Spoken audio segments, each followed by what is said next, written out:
Olá pessoal, essa é a nossa terceira aula sobre o livro Story do Robert McKee. E nessa aula a gente vai falar sobre os princípios do design da história. Vamos falar sobre a substância e a energia da história, que faz a história se movimentar, como fazer a história se movimentar. Primeira coisa, a gente tem que falar sobre o protagonista. Como eu falei um pouco na aula anterior, o protagonista ele pode ser individual, como no filme Superman, por exemplo, Batman. Uma história pode ser pluriprotagonizada, como acontece em O Encoraçado Potemkin, de Eisenstein. E uma história também pode ser multiprotagonizada, como acontece em Pulp Fiction, como acontece em Magnolia, como acontece também em Psicose. Qual que é a diferença desses três? No individual, o personagem protagonista ele é único, ele é o centro da história. Ele é o centro do bem daquela história. Numa história pluriprotagonizada, como acontece com o Encoraçado Potemkin, um grupo de pessoas, por exemplo, uma classe de pessoas, como o proletariado, é o protagonista da história. Mas tem uma coisa importante. Todas essas pessoas têm que percorrer o mesmo desejo. Elas estão em busca do mesmo objetivo. Então, se uma ganha, todas também devem ganhar. Se uma perde, todas devem perder. Isso caracteriza uma história pluriprotagonizada. Agora, uma história multiprotagonizada é uma história em que há também vários protagonistas, só que cada um deles tem um objetivo particular, um objetivo individual. Cada um percorre um desejo diferente, como acontece em Pulp Fiction, como acontece em Magnolia, em que cada personagem ali, cada protagonista tem a sua própria história, é herói da sua própria história. Sendo um ou vários, o protagonista é um personagem voluntarioso, ele é um personagem teimoso, obstinado. Os outros personagens secundários, ou mesmo das subtramas, eles também podem ser personagens obstinados. Mas o protagonista mesmo, ele deve ser um personagem voluntarioso. Ele deve percorrer com mais intensidade o seu desejo, o seu objetivo. Isso tanto na arquitrama quanto na antitrama. Não precisa ser algo explícito, igual eu sempre falo, não precisa ser algo drástico, algo muito explosivo, espalhafatoso. Pode ser bastante sutil, mas ele deve ser mais obstinado, um pouco mais teimoso que os outros personagens. Ele deve ser um ser voluntarioso. Há uma passagem muito bonita no livro Os Trabalhadores do Mar, do Victor Hugo, em que ele basicamente define o que seria um herói, o que seria um ato heróico. É uma passagem que eu gosto bastante, é bastante poético. E só para contextualizar, é esse livro aqui, Os Trabalhadores do Mar, do Victor Hugo. Gilliatt, o nosso protagonista desse livro, ele era um tanto estranho no começo do livro, era um personagem que não falava tanto com as pessoas, ele era um pouco estranho, vivia numa casa um pouco assombrada, e no começo do livro até parece que vai ser um livro de terror, mas no final a gente vê que não é. Em um dado momento, uma embarcação se perde, ou ela sofre um dano muito grande, e o dono dessa embarcação, a embarcação se chama Durande, se eu não me engano, e o dono dela fica muito chateado, é uma embarcação muito importante para aquela vila, é uma vila de pescadores, uma ilha de pescadores, e o Gilliatt se propõe a salvar essa embarcação dessa pessoa que ele nem conhece muito, né? Que às vezes até zombou dele uma hora ou outra, como algumas pessoas dessa vila, mas ele se propõe a ajudar. Então ele vai salvar essa embarcação em um rochedo, numa ilha de rochas, uma coisa bastante hostil. Bom, esse é mais ou menos o contexto dessa primeira parte, né? Ele vai tentar salvar uma embarcação. E aí ele chega até esse lugar, só que é realmente muito hostil, muito difícil. Ele passa dias lá sem comer direito, sem se alimentar direito, sem beber água direito, sem se hidratar direito. E aí uma passagem diz assim, ele basicamente define um ato heróico aqui. A perda das forças não esgota a vontade. Crer é apenas a segunda potência, a primeira é querer. Então o herói, ele quer alguma coisa, isso é muito claro e definido em uma história. As montanhas proverbiais que a fé transporta nada valem ao lado do que a vontade produz. O que Gilliatt, nosso protagonista, perdia em vigor, reavia em tenacidade. A diminuição do homem físico, debaixo da ação repelente daquela natureza selvagem, produzia o engrandecimento do homem moral, ou seja, todo aquele sofrimento o engrandecia.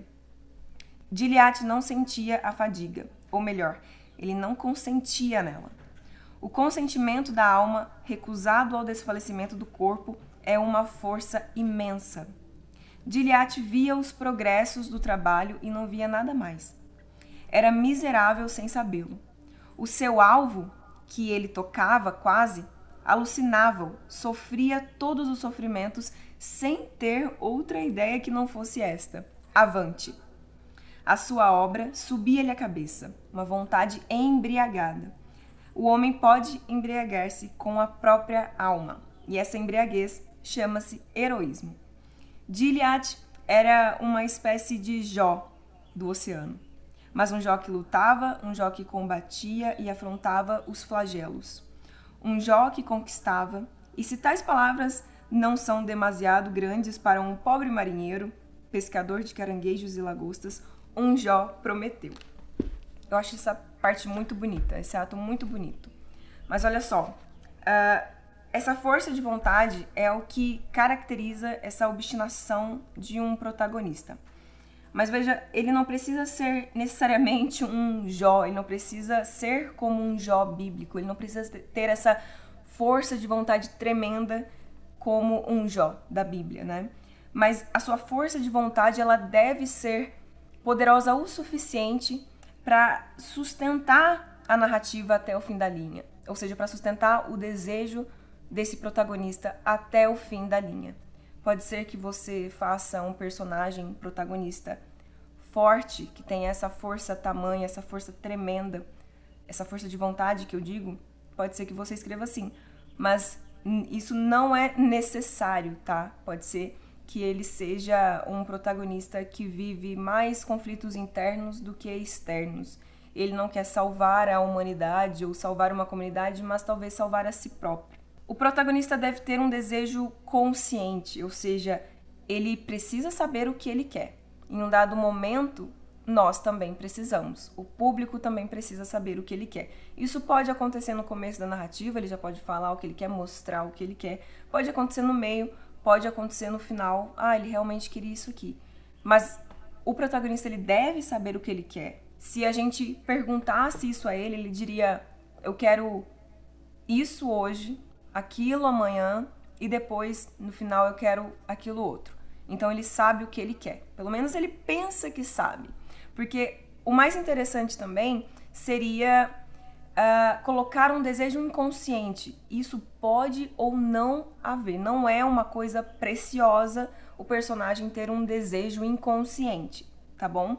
Pode ser que ele só tenha um desejo consciente e a história gire em torno daquele desejo consciente do personagem. A espinha da história gira em torno desse desejo consciente do personagem. Mas é interessante você colocar um desejo inconsciente no seu protagonista, porque ele fica um pouco mais complexo, um pouco mais humano até. Porque esse desejo inconsciente, ele tem muito a ver com o verdadeiro personagem. Lembra que dissemos na aula anterior da caracterização e do verdadeiro personagem que se revela sob uma escolha sobre pressão? Então, esse desejo inconsciente tem muita relação com o verdadeiro personagem. Então, pode ser que quando o personagem se revele, esse verdadeiro personagem se revele, contradiz a caracterização e ele mostra ali o seu desejo inconsciente. Um exemplo bem bobo, assim, pode ser que exista um personagem que mora numa vila e quer salvar a vila quer salvar a vila de alguma força externa ou de alguma coisa interna mesmo, alguma coisa política talvez. Mas esse é o desejo consciente do personagem, do protagonista. Mas inconscientemente mesmo, ele queria era controlar a vila posteriormente. Ele queria ser, adorado por aquelas pessoas. E aí fica naquele impasse, né? Ah, ele salvou, mas ao mesmo tempo ele quer controlar a gente. Ah, mas ele salvou, mas ele quer controlar a gente. Pode ser que surja algum conflito ali entre essas pessoas. É só um exemplo de desejo consciente e desejo inconsciente, porque o inconsciente ele é uma antítese do desejo consciente. Ou seja, o desejo consciente é o que o protagonista acha que ele quer. Ele acha que ele precisa daquilo, mas na verdade ele precisa de uma outra coisa. Né? Na verdade, ele quer uma outra coisa. Às vezes, ele nem sabe desse desejo inconsciente dele. Bom, o protagonista também ele deve ter uma capacidade de buscar esse desejo de uma forma convincente, e para isso você precisa conhecer as qualidades e o mundo do seu protagonista e o mundo da história também. Você precisa conhecer o ambiente da história e precisa conhecer o mundo do seu protagonista. A gente vai falar disso mais pra frente. O que é o mundo do protagonista e o que é o mundo da história. São duas coisas diferentes, mas que precisam estar muito claras para você. E mais importante ainda, ele deve ter alguma chance de alcançar esse desejo, mínima que seja. Ele precisa saber que ele consegue, de alguma forma, conseguir o que ele quer. O público não tem paciência com um protagonista que não tem chances nenhuma de realizar os seus desejos. E a razão é simples. A gente mesmo. Ninguém acredita nisso na sua própria vida. Ninguém acredita que não tem a menor chance de realizar os seus desejos. Importante dizer que o protagonista, ele também não precisa ser um cara legal, ele não precisa ser uma pessoa amável, não precisa necessariamente ser uma pessoa agradável. Ele pode ou não ser assim, tá? Ele pode ou não ser simpático, porém ele deve ser empático. Qual que é a diferença? Primeiro que a simpatia, ela é um aspecto da caracterização. Então, o seu protagonista, ele pode ou não ser simpático. É visível que ele é simpático. É visível também que ele é bonito, ou alto, ou charmoso, ou que ele deseja certas coisas. Isso é caracterização. Agora, o que é essencial mesmo é a empatia.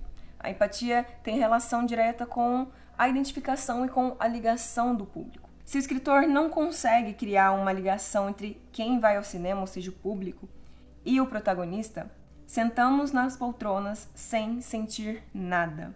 Nós sentimos empatia por razões muito pessoais, se não egocêntricas.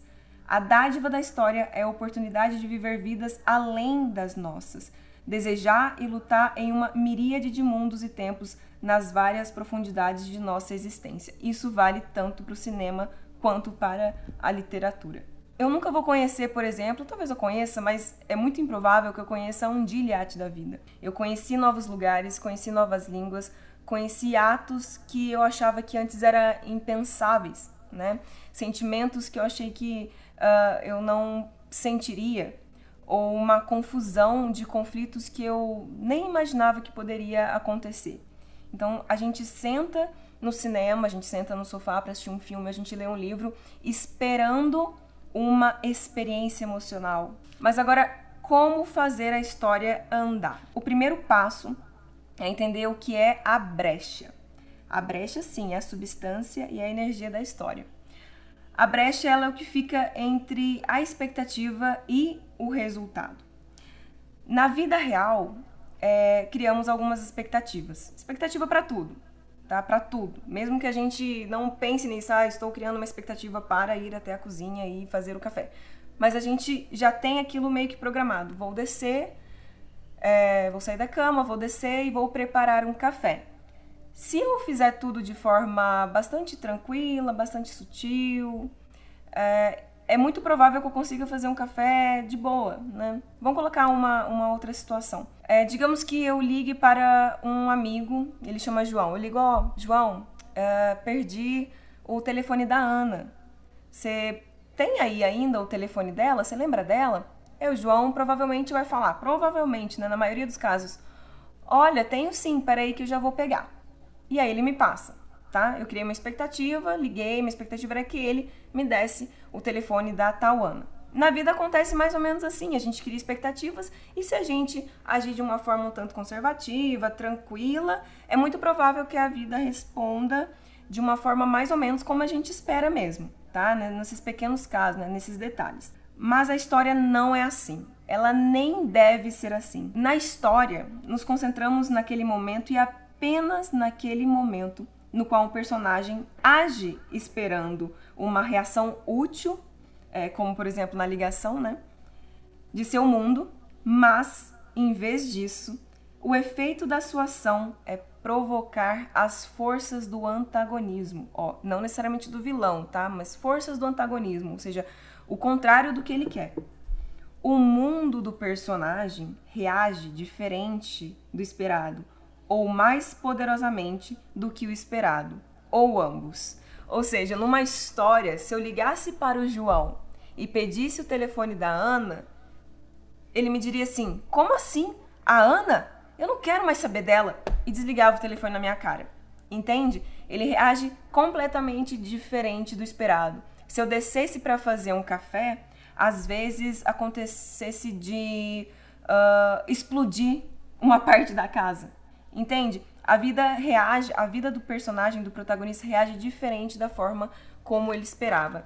Essa é a brecha. Uma história, então, mesmo as ações mais conservativas, mais tranquilas, mais sutis, provocam as forças do antagonismo. Ou seja, o mundo, a vida da história, a vida do protagonista, ele reage de uma forma inesperada. Mas o que seria, então, esse mundo do protagonista? Seria a casa dele? Seria o ambiente em que ele vive? Não. O mundo do protagonista, ele se cria, ele se desenvolve através dos conflitos. E existe 3 possibilidades. Olha, no conflito interno, as forças do antagonismo são bem próximas de nós, como acontece, por exemplo, no filme Cisne Negro. As forças do antagonismo são as próprias sombras da personagem. Então, no conflito interno, a gente lida com a gente mesmo, com as nossas sombras. Então, é uma coisa bem profunda lá dentro, é a gente com a gente mesmo. No conflito pessoal, a gente deve lutar contra as forças do antagonismo que atingem os nossos relacionamentos pessoais, como família, marido, filhos, às vezes uma relação com o nosso professor, relações pessoais um pouco mais íntimas. Agora, quando o conflito é extrapessoal, ele abarca ambientes físicos, como o espaço e o tempo. Então, às vezes, o antagonismo é o próprio espaço, a própria força hostil do espaço e do tempo também. Mas também tem relação com indivíduos no geral da sociedade e instituições, como, por exemplo, igreja, fiel, corporação e cliente, chefe, trabalhador. Então tem a ver com uma coisa extrapessoal, não abarca tanto as nossas relações pessoais mais íntimas, mas extrapessoal. Agora vamos falar sobre a questão da brecha ainda, que é a substância mesmo, que é a energia que faz a história caminhar. A relação da brecha com a necessidade. O mundo do seu protagonista, que é moldado através desses conflitos, sejam eles internos, pessoais ou extrapessoais, seja qualquer nível de conflito, ele então bloqueia aquele desejo do protagonista e de todos os outros personagens, tá bom? Você deve colocar isso em todos os seus personagens, todos. Cada um deles, mesmo os personagens secundários, deve haver ali algum desejo, alguma coisa que ele queira fazer e que o seu mundo o bloqueia também, em algum nível. Isso é interessante fazer com todos os personagens, não só com o protagonista. E é na relação entre a expectativa e o resultado que mora essa brecha. A brecha, ela tem uma grande relação com a necessidade. Sobre isso, a gente vai lá na página 146 e 147, que o McKee nos fala o seguinte: é apenas aí, quando tomamos uma ação, que descobrimos a necessidade. Necessidade é uma verdade absoluta. Necessidade é o que de fato acontece quando agimos. Necessidade é o que tem de acontecer e realmente acontece. ao contrário de probabilidade, que é o que esperamos ou achamos que vai acontecer. Quando a necessidade objetiva contradiz o senso de probabilidade do personagem, do protagonista que a gente está falando, uma brecha se abre subitamente na realidade ficcional. Então, quando o personagem ele percebe esse bloqueio, ele percebe que com essas ações mais conservativas, mais tranquilas, ele não vai conseguir o que ele quer, ele se arrisca. Então, a próxima ação do seu personagem é sempre mais arriscada do que a anterior. Isso compõe a espinha da história, tá bom? Isso compõe até mesmo a jornada do seu protagonista. Ele vai passando ali pelos limiares, a gente vai falar muito sobre isso no livro A Jornada do Escritor. Ele vai passando pelos limiares e ele vai se arriscando cada vez mais.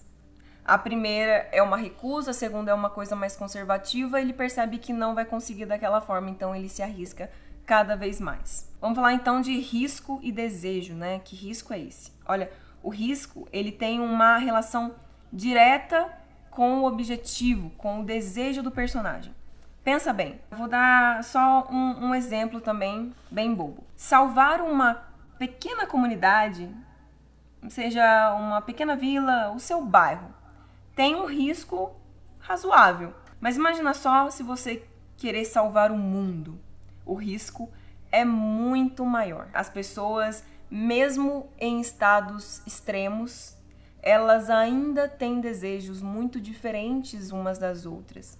Então você provavelmente não vai conseguir agradar todo mundo. Então se você não consegue agradar 10 pessoas, imagina bilhões de pessoas. É muito provável que há ali alguns conflitos. Então o risco é muito maior. Se o desejo, então, ele tem um valor muito alto, o risco acompanha. Quanto maior for o valor do seu desejo, do seu objetivo, do objetivo do personagem, mas seja o seu também, o risco é muito maior. O risco tem que ser proporcional ao desejo. Ele fala justamente isso na página 148. A medida do valor do desejo de um personagem é uma proporção direta ao risco que ele se dispõe a correr para alcançá-lo. Quanto maior o valor, maior o risco. Pode ser que no momento em que as brechas vão progredindo, a sua história vai progredindo, o protagonista age de forma mais conservativa e de uma forma mais arriscada. Ou seja, o protagonista e os outros personagens, eles vão intercalando entre uma ação mais conservativa e uma ação um pouco mais arriscada. Olha, você não deve acostumar o seu público, né? Você deve surpreendê-lo.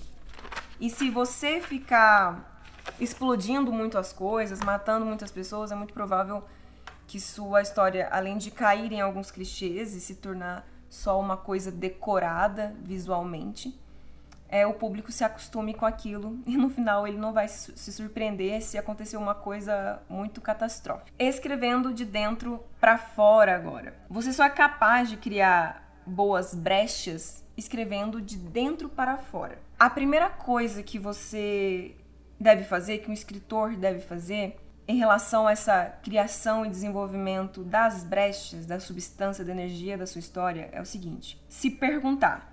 Olha só as perguntas novamente, que as perguntas são muito boas para criar o desenvolvimento do seu roteiro, da sua história. O que eu faria se eu fosse este personagem, nesse contexto, nessa situação, nestas circunstâncias? Ou seja, você deve adentrar o seu personagem. Todos os personagens, todos, tá? Cada momento você deve adentrar um personagem, o protagonista, o antagonista e mesmo os personagens secundários, tá bom? Você deve encarná-los, você deve amá-los literalmente, tá bom? Você deve encarnar cada um e se perguntar a cada um deles: se eu fosse este personagem, se esse personagem, nestas circunstâncias específicas, sentindo o que ele está sentindo, sabendo quem ele é, o que eu faria? Depois dessa pergunta, você deve sair deste personagem, né? Você fez a ação ali, você entrou no personagem, fez o que devia fazer, parou, sai do personagem. Você sai do personagem. Você olha objetivamente a cena que acabou de criar e você vai se perguntar: o que é o oposto de uma reação esperada? Vamos dar um exemplo. Um personagem A briga com o personagem X por telefone, sei lá, ou ele descobre alguma coisa de um personagem X, o personagem X mentiu para ele, uma mentira horrível. E ele sai de casa, pega o carro, puto da vida, querendo brigar com aquele personagem X. Então o personagem A pega o carro, e aí dentro do carro, esse momento você se pergunta: se eu fosse esse personagem, o que eu faria? Talvez você ensaiaria o que falar, então dentro do carro ele começa a ensaiar.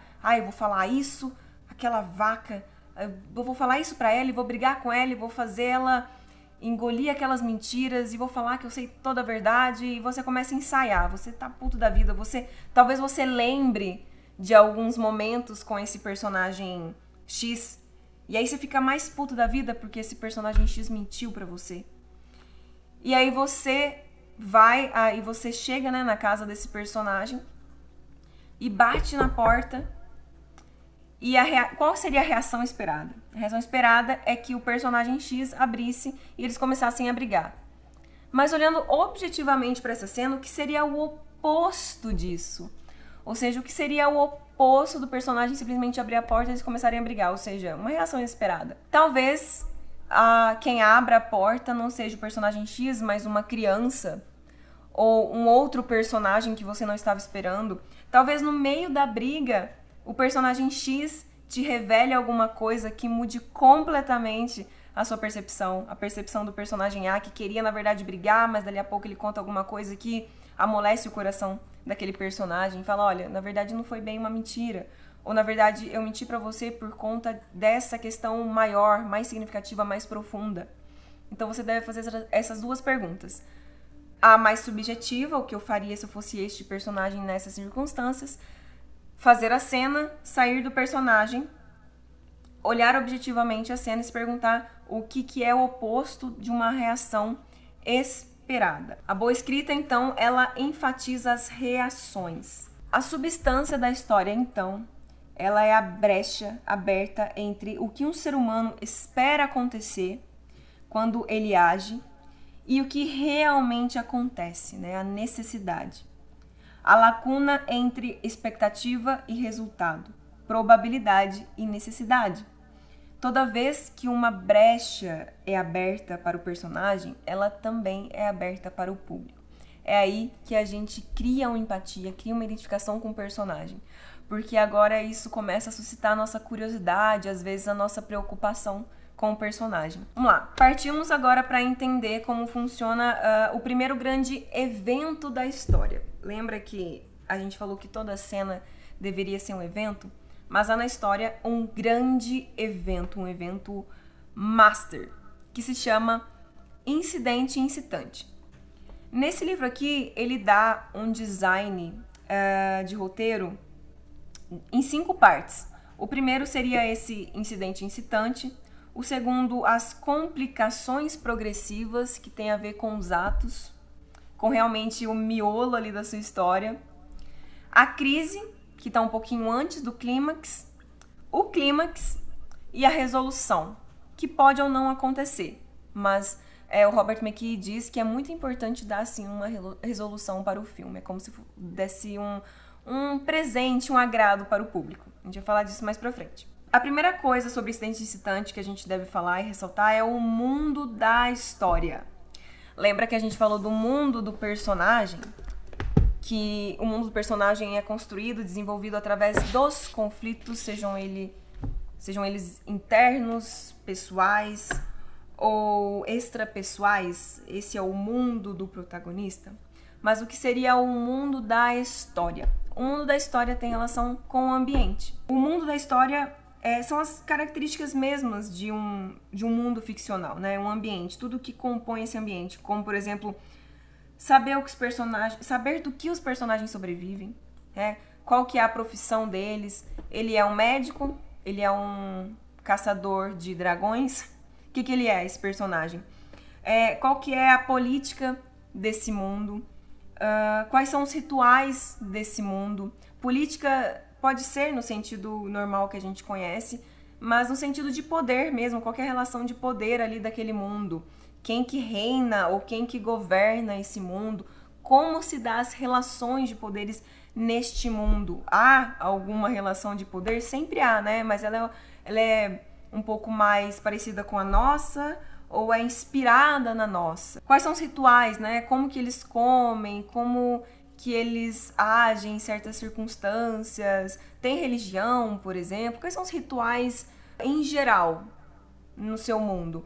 Porque, olha, aqui no Ocidente a gente come de uma forma, no Oriente eles comem de uma outra forma. E no seu mundo ficcional, eles comem, por exemplo, como comemos aqui no Ocidente? Ou é mais parecido com um ritual indiano, por exemplo, que eles comem muitas vezes com as mãos ou com hashi? Qual que é? Ou você inventou algum novo? Você deve conhecer tudo isso, tá bom? Quais também são os valores desse mundo? O que os personagens do seu mundo conhecem e entendem como certo e errado, bom ou ruim? Olha, sobre essa questão, eu tenho um livro aqui do Andrei Tarkovsky, Diários, e tem uma parte aqui que até mesmo o Andrei fazia, tá? Grandes escritores, grandes roteiristas sempre conhecem o seu mundo.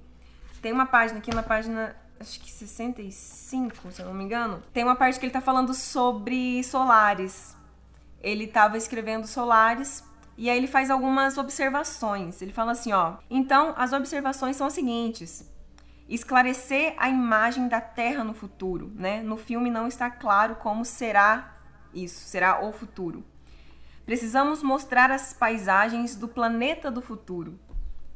De qual sistema político, olha só, tem um aspecto do mundo, da história, de qual sistema político vem Kelvin, que é o protagonista de Solaris? Ele vem do socialismo? Ele vem do comunismo ou do capitalismo?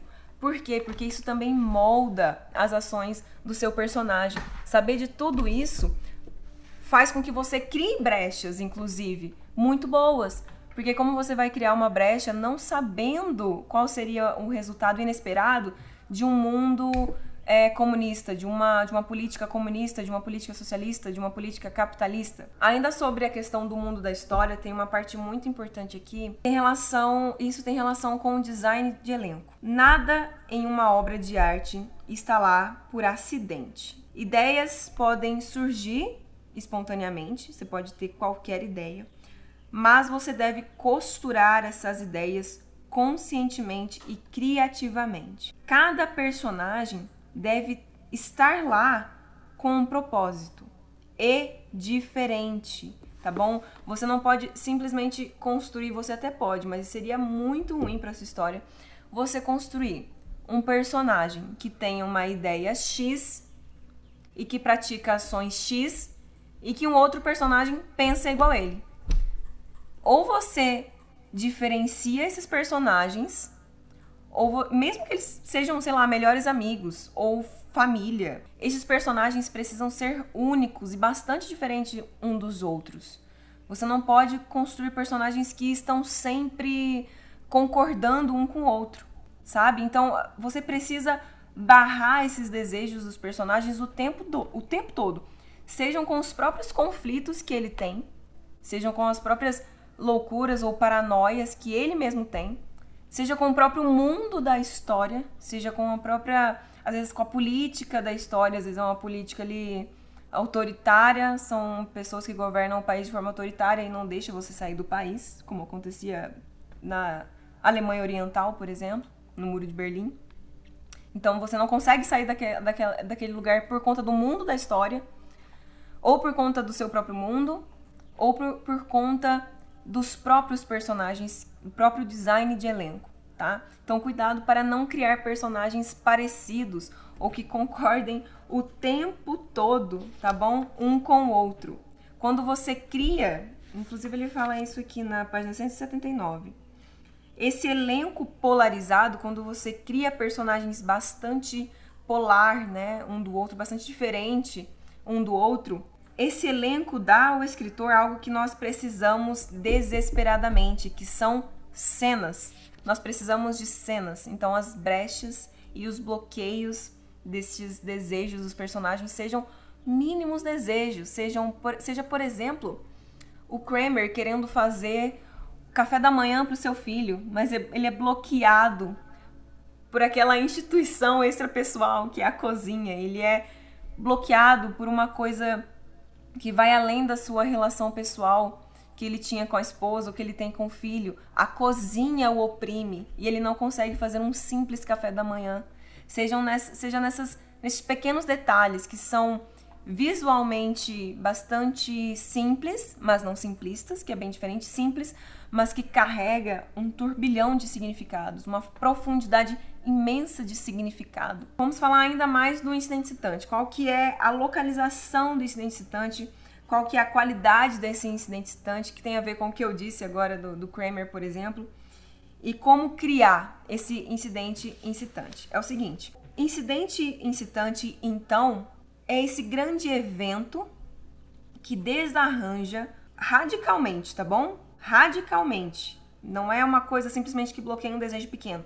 Ele bloqueia uma coisa bastante significativa na vida do seu personagem, no mundo do seu personagem. Então ele desarranja radicalmente o equilíbrio das forças na vida do protagonista, tá bom? Então é o seguinte, a história começa positiva, algumas coisas vão acontecendo, ela fica negativa, vai do positivo ao negativo, positivo ao negativo, mas o incidente incitante, ele é um desarranjo drástico, entendeu? Ele puxa essa espinha ainda maior.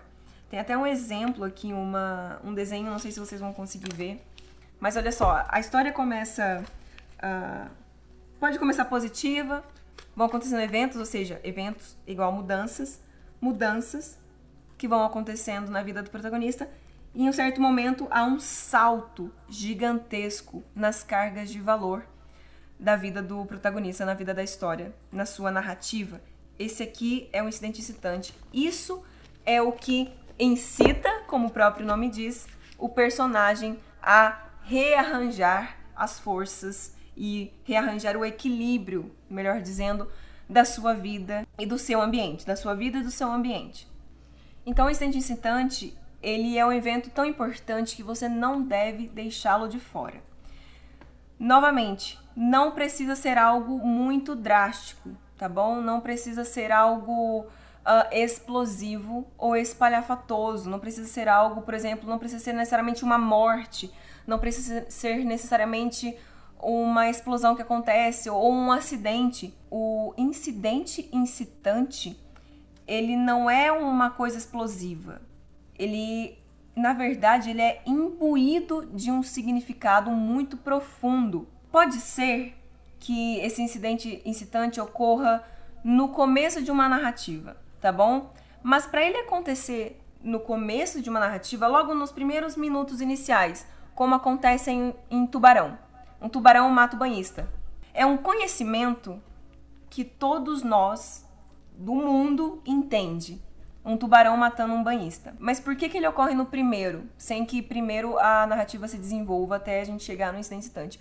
Porque é algo arquetipal, é algo universal, é algo que tem um conhecimento definido e muito bem claro para todo mundo. Agora, quando o incidente incitante ele ocorre lá no meio, é porque a narrativa precisou amadurecer. É porque a gente precisa conhecer primeiro o nosso protagonista, quem que é esse protagonista, o que ele deseja, quais são os valores desse protagonista, porque pode ser algo um pouco mais específico que só conhecendo ele verdadeiramente a gente entenda que isso desarranja o seu mundo, percebe? Então pode ser, por exemplo, em Kramer versus Kramer, uma mulher, uma esposa deixa seu marido. A gente não entende isso como uma coisa ruim? Então isso pode acontecer nos primeiros minutos de uma narrativa. Se o seu filme tem alguém deixando alguém, geralmente um filho deixando a casa do pai, ou a mãe deixando a casa dos seus filhos, o marido deixando a mulher deixando o marido, é um conhecimento universal que todo mundo compreende como uma coisa ruim. O incidente incitante, ele deve acontecer rápido, mas não enquanto a história não estiver madura, tá bom? Ou enquanto ou se a tua história for uma coisa mais arquetipal, pode acontecer no início.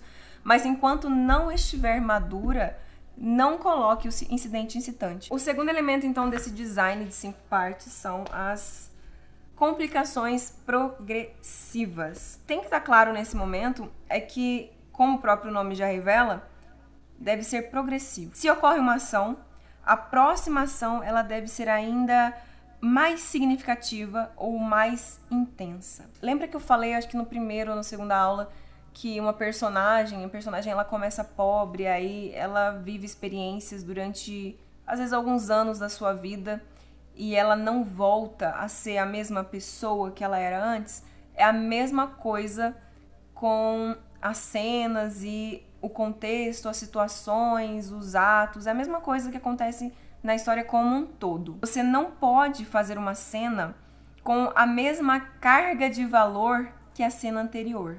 Imagina só, se você toma um sorvete de creme. A primeira vez que você toma esse sorvete de creme é maravilhoso. A segunda vez que você toma esse sorvete de creme é ok. A terceira já começa a ficar enjoativo, percebe? Porque tem o mesmo gosto, é a mesma coisa. Olha só, a carga de valor de uma história só pode ser a mesma, passar do positivo para o positivo ou do negativo para o negativo, se a próxima cena quase anular ou contradizer, né, conseguir contradizer essa cena anterior que também foi positiva ou foi negativa. Vamos colocar do negativo ao negativo. Uma cena em que um casal termina. Na próxima cena, eles se matam.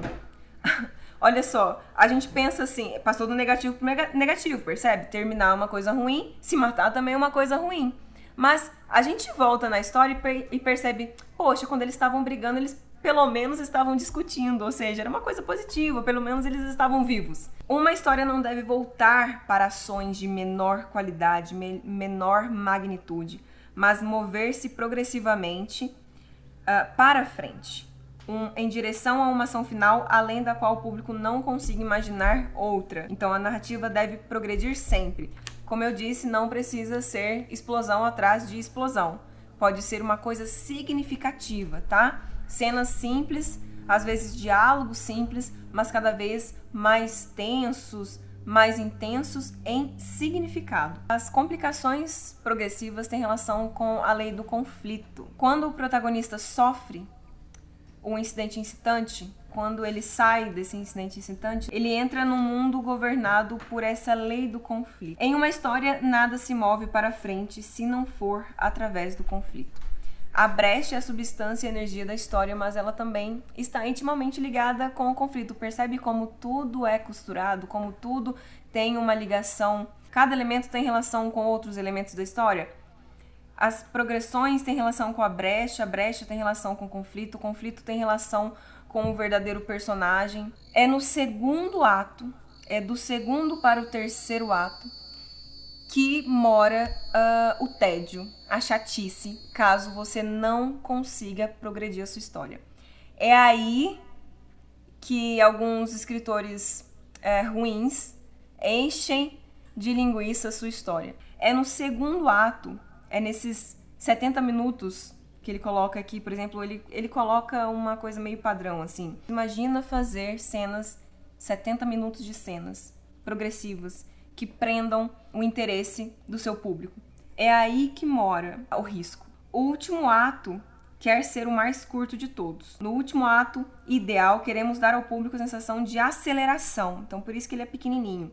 E o primeiro é menorzinho também, talvez um pouco maior que o terceiro, por causa do incidente incitante que deve ocorrer rapidamente. Se o escritor tenta alongar o último ato, esse ritmo de aceleração quase certamente ficará mais lento. Portanto, os últimos atos são geralmente breves, né? São 20 minutos ou até bem menos que isso, às vezes até 5 minutos. Acontece, acabou e pronto. Agora, esse ritmo cria um segundo ato, digamos que tenha 3 atos numa história, tá bom? Uma história pode ter mais atos, tá? Há um risco de ter vários atos, a gente vai falar sobre isso, mas pode ter. Você pode construir a sua história com 8 atos. Tem, sim, filmes que têm vários atos, mas digamos que tenha 3. Esse ritmo de 3 atos cria um segundo ato com mais ou menos 70 minutos, né? Um período de duração bem grande ali. Se uma história bem contada em outras situações se arrasta em algum momento, é aí que isso vai acontecer. Como eu disse, se a história se arrastar, é no segundo para o terceiro ato que ela vai acontecer, porque é o maior. Como o escritor soluciona o problema do segundo ato, então? Criando mais atos. O design em 3 atos é o mínimo. Se o escritor quiser criar progressões até uma grande virada na metade do filme, ele quebra a história em 4 movimentos sem nenhum ato com mais de 30 ou 40 minutos. Isso aqui é uma dica, né? Uma grande dica para você que está construindo uma história que tem apenas 3 atos. Para você não deixar o segundo ato se estender muito, ficar muito longo, você quebra o segundo ato no meio. O ato no meio, você cria um outro ato. Ou seja, você cria uma mudança ainda maior. Sobre essa questão dos riscos de construir muitos atos numa história, é que a multiplicação de atos reduz o impacto do clímax e resulta em repetição. Na página 212, Robert McKee diz o seguinte: quando o escritor multiplica os atos, ele está forçando a invenção de 5, de 6, 7, de 9, de 10 ou mais cenas brilhantes. Isso se transforma em uma tarefa criativa além do seu alcance. Então, ele acaba recorrendo aos clichês que infestam tantos filmes de ação, por exemplo. Então, esse é o risco de construir uma história com muitos atos. Agora vamos falar da questão das subtramas. As subtramas, elas também criam uma dinâmica muito legal na história.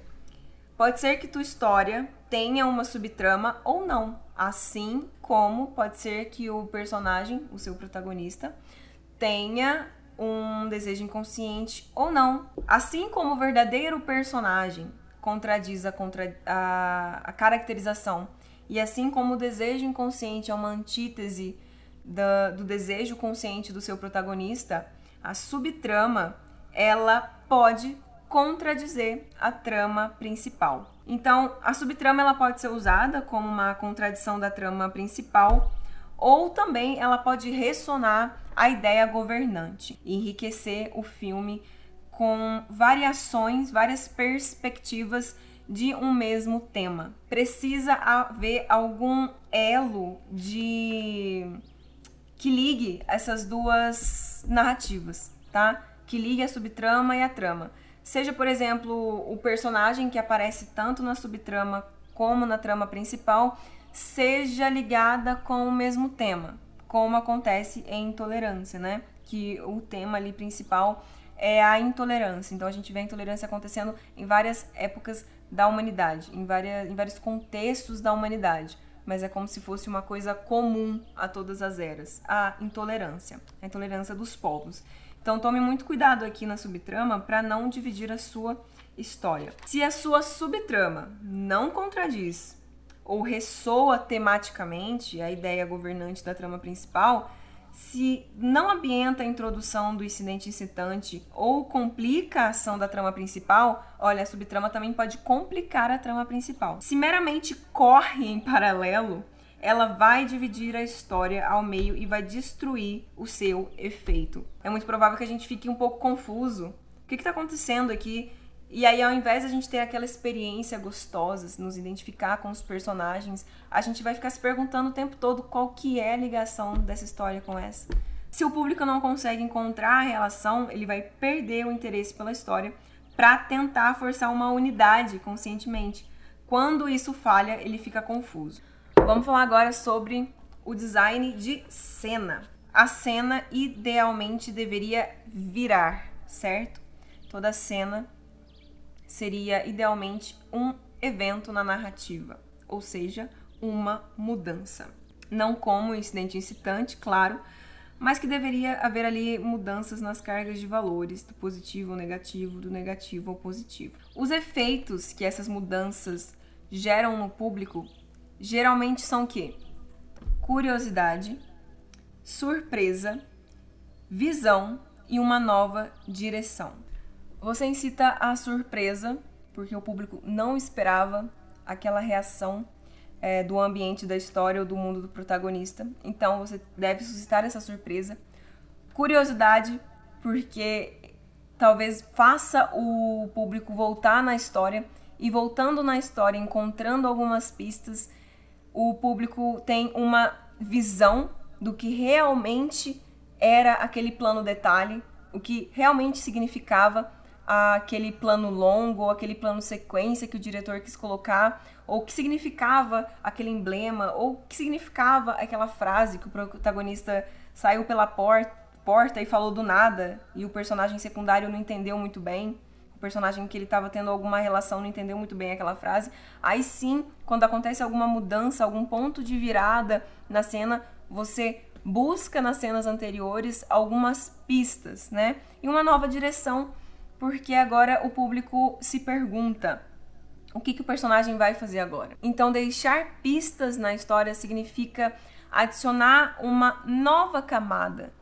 de conhecimento. E recompensar significa você fechar essa brecha ao dar o conhecimento para o público. Então, cuidado ao adicionar várias pistas na sua história e depois não recompensar o público. Pistas muito explícitas ou pistas não recompensadas também faz muito mal à história. Coloque pistas sutis, mas explícitas o suficiente para o público voltar e encontrá-las e dar uma nova significação para aquela mudança, para aquele ponto de virada que aconteceu na cena. Pistas devem ser firmemente plantadas para que, quando a mente do público voltar, elas sejam lembradas. Conversar dialeticamente o tempo todo dentro da sua narrativa. De forma sutil, de forma mais intensa, intercalando, né, para uma coisa mais tranquila e mais intensa, mais tranquila e mais intensa. Mais tranquila não significa voltar à mesma carga de valor, tá bom? É mais tranquila, mas é menos tranquila do que antes, tá? Sempre nessa coisa elástica, tá? Porque a vida, ela não é só... Acontece uma coisa muito catastrófica agora e vai acontecendo coisas catastróficas o dia todo. Não, a vida é esse elástico. Cria uma tensão e solta, cria uma tensão e solta. A gente acorda, tá tudo bem, aí às vezes a gente tropeça, a gente fica irritado, aí depois a gente recebe uma notícia boa, aí às vezes a gente fica com dor de barriga e fica ruim, aí depois a gente fica bom de novo. Então, a história também deve acontecer como acontece na vida. Então, sempre puxando o elástico, deixando ele tenso e deixando ele solto, deixando intenso e deixando solto, fazendo essa dinâmica dentro da narrativa. Transições emocionais tem a ver justamente com o que eu acabei de falar. Ele fala também só para enfatizar, né, só para salientar, lei dos retornos diminutivos. Quanto mais nós experimentamos algo, menos efeito isso tem. Isso vale tanto para a história, isso vale para a nossa vida. Quanto mais a gente experimenta uma coisa, mais a gente se acostuma, menos efeito isso tem. Isso fica banal. É importante dizer aqui que o clima influencia muito na emoção do público. Ainda falando sobre essas transições emocionais, o clima do filme, ele tá no texto do filme. O que seria o texto do filme? Coisas visíveis. O texto do filme é o que está visível, o subtexto do filme é o que está invisível. Então, sempre quando a gente fala o texto do personagem, é como se fosse a caracterização do personagem, o texto da história, tudo aquilo que a gente consegue observar claramente. O subtexto vai além do texto. É o verdadeiro personagem, é a necessidade. Esse é o subtexto, é o que fica invisível. E isso também tem a ver com o clima. Por exemplo, luz, cor, ritmo, edição. O clima também ajuda na emoção específica que o diretor quer passar para o público. Por exemplo, uma cena em que um homem se endivida com mafiosos. Os mafiosos chegam na casa dessa pessoa, bate na casa dessa pessoa e ali começa uma briga.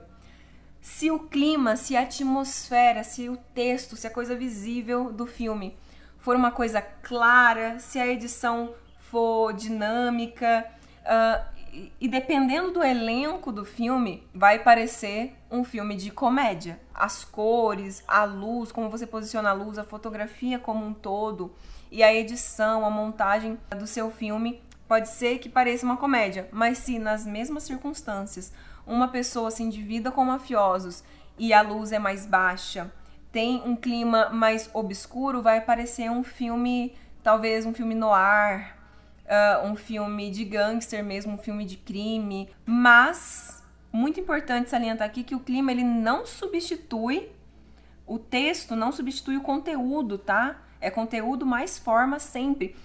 Você não vai conseguir suscitar uma emoção específica no público somente com o clima. Ele fala exatamente sobre essa questão do clima não substituir a emoção, tá bom?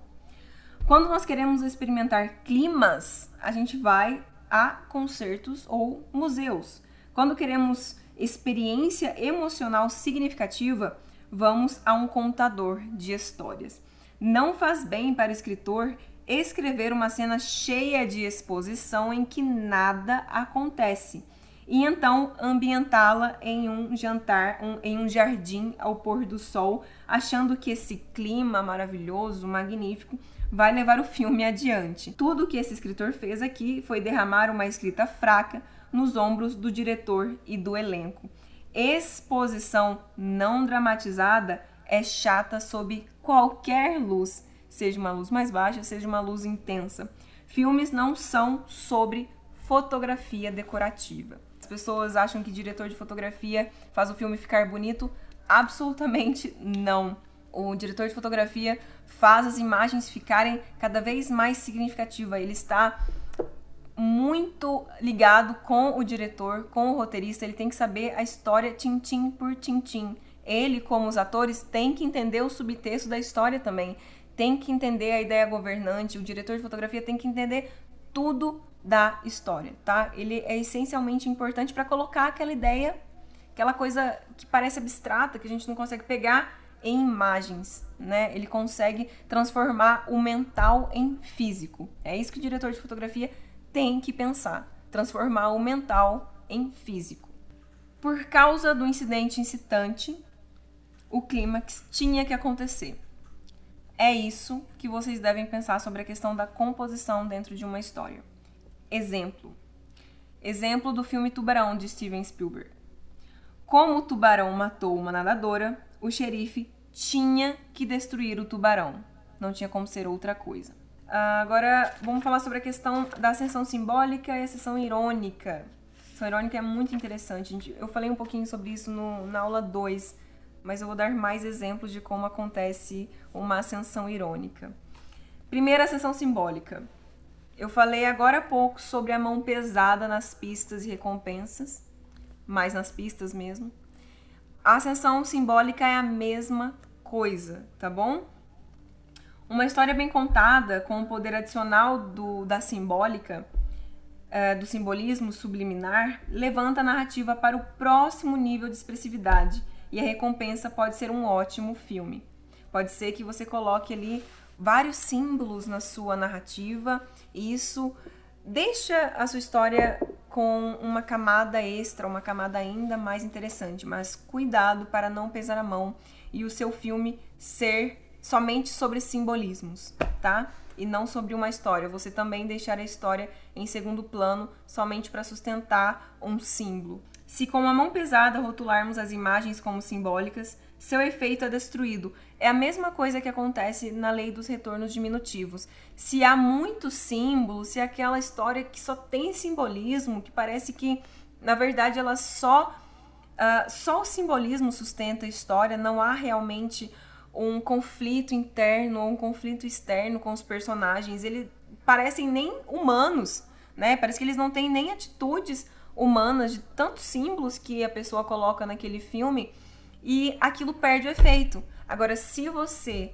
coloca um símbolo aqui, um símbolo ali, trabalhando bem esse símbolo para que não fique tão explícito, mas só que adicione mesmo uma camada extra, você vai conseguir surpreender e vai conseguir deixar esse filme na cabeça do público. Cada experiência nova que uma pessoa tiver na vida dela, talvez ela lembre desse filme, porque o símbolo ele também é uma coisa arquetípica, né? Você pode colocar uma coisa arquetipal, como por exemplo, mitos, como o mito de Teseu com o Minotauro, né? Você pode construir uma cidade que pareça um labirinto.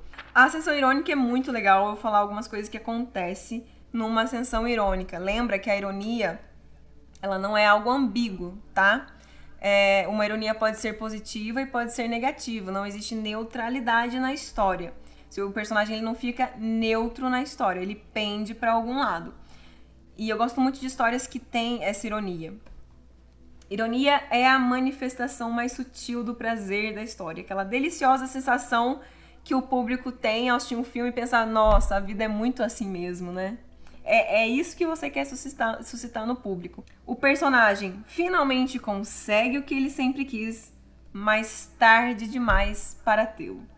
Por exemplo, em Otelo, o Mouro finalmente consegue o que ele sempre quis, uma mulher que fosse honesta com ele, que nunca mais o traísse com outro homem, mas quando ele descobre isso é tarde demais, pois ele acabou de matá-la. A segunda situação é o seguinte: o personagem é empurrado para cada vez mais longe da sua meta para descobrir que ele estava sendo levado diretamente a ela. A terceira situação seria o personagem joga fora o que mais tarde ele descobre ser indispensável para a sua felicidade.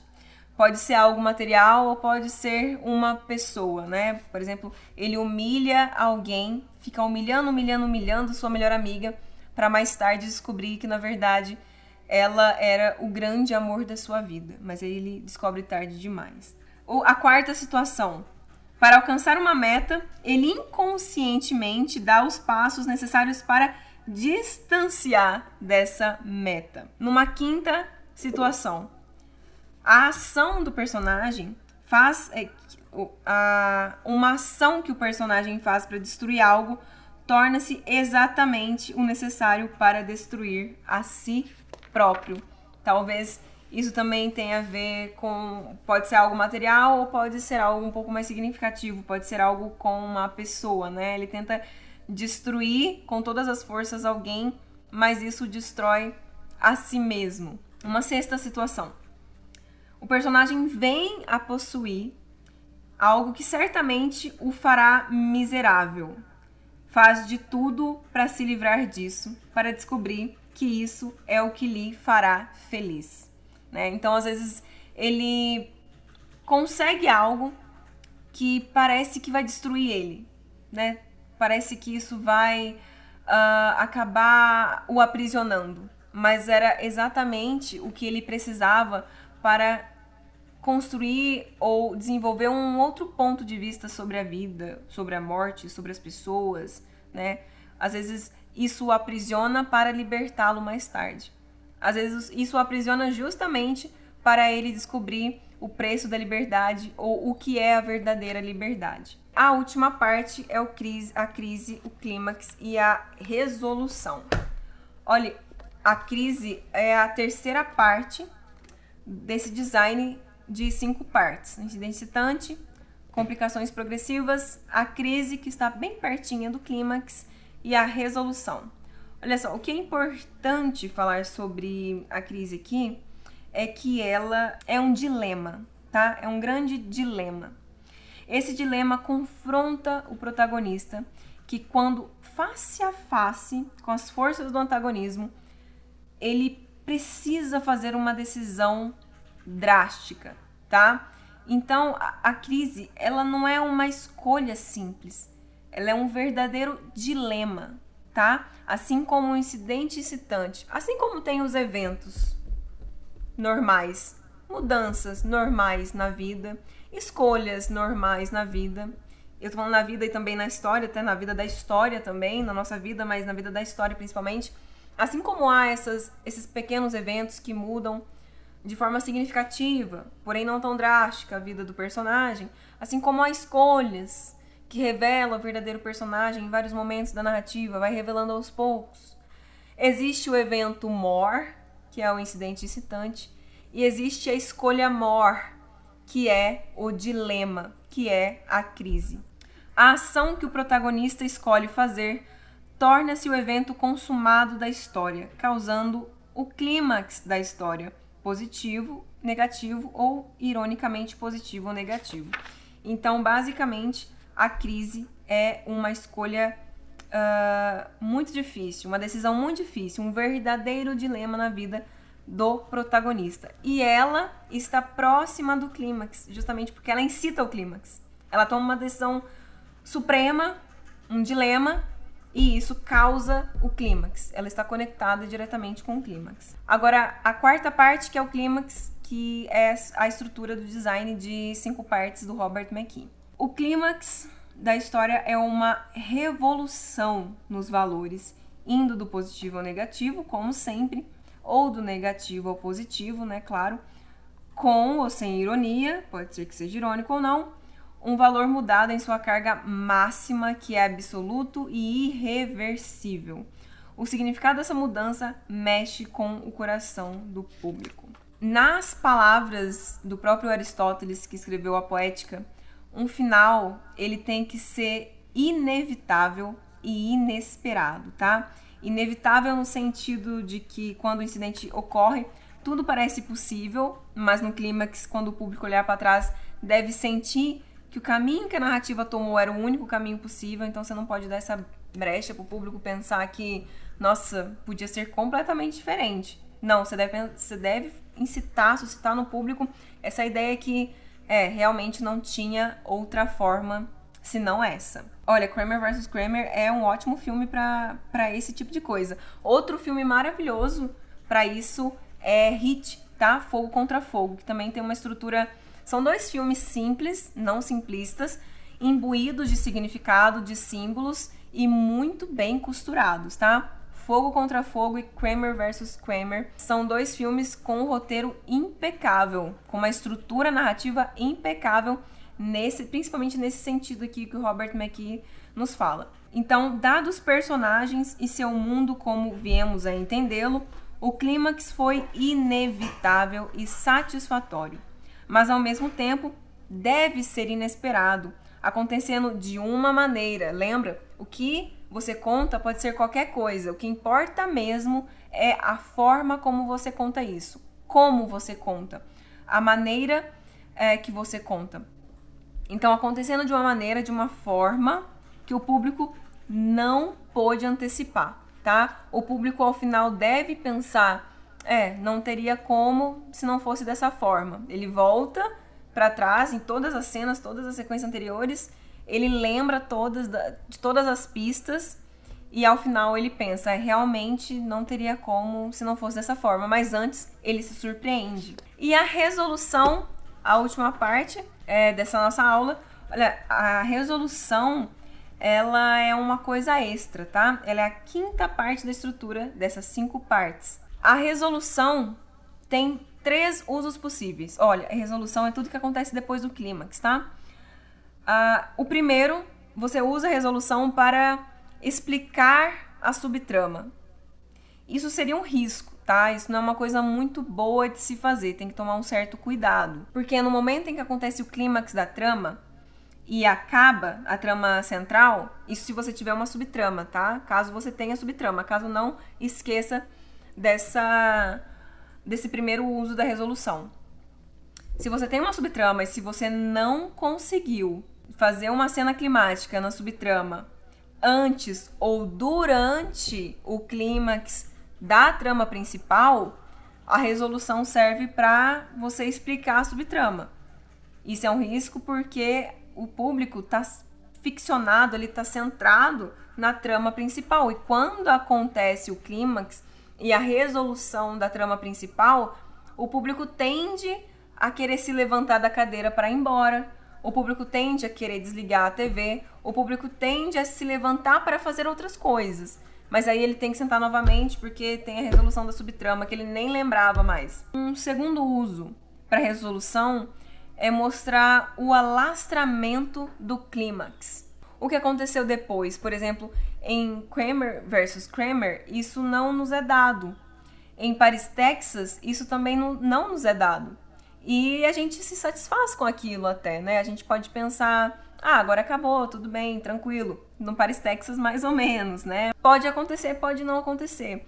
Mas esse segundo uso da resolução é para mostrar o alastramento que o clímax deixou na história, como estão seus personagens agora. É uma coisa meio final de novela, né? E o terceiro uso que o Robert McKee fala é mais uma cortesia mesmo, ele fala isso.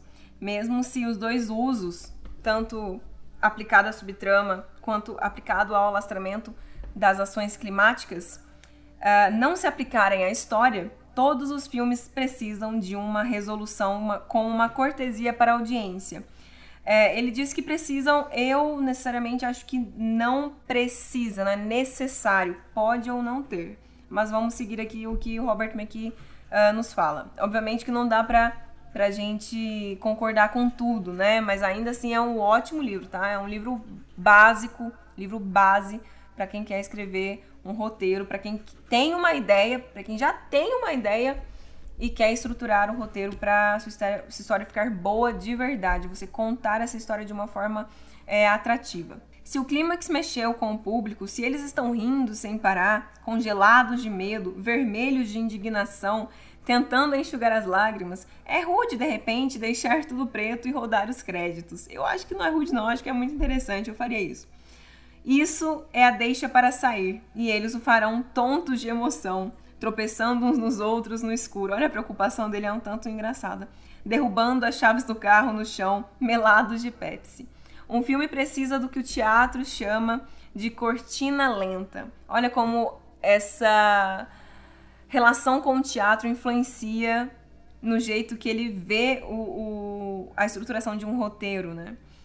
Uma linha de descrição no final da última página que manda a câmera voltar lentamente ou passar sobre algumas imagens por alguns segundos para que o público possa respirar fundo, ajustar seus pensamentos e deixar o cinema com dignidade. É por isso que eu acho que não é necessária, justamente por isso aqui, ó, com as próprias palavras do Robert McKee, eu acho que não é necessário. Eu acho que você pode sim deixar o público tonto de emoção, ou muito emocionados, ou rindo sem parar e deixar a tela preta. Mas isso sou eu quem estou dizendo.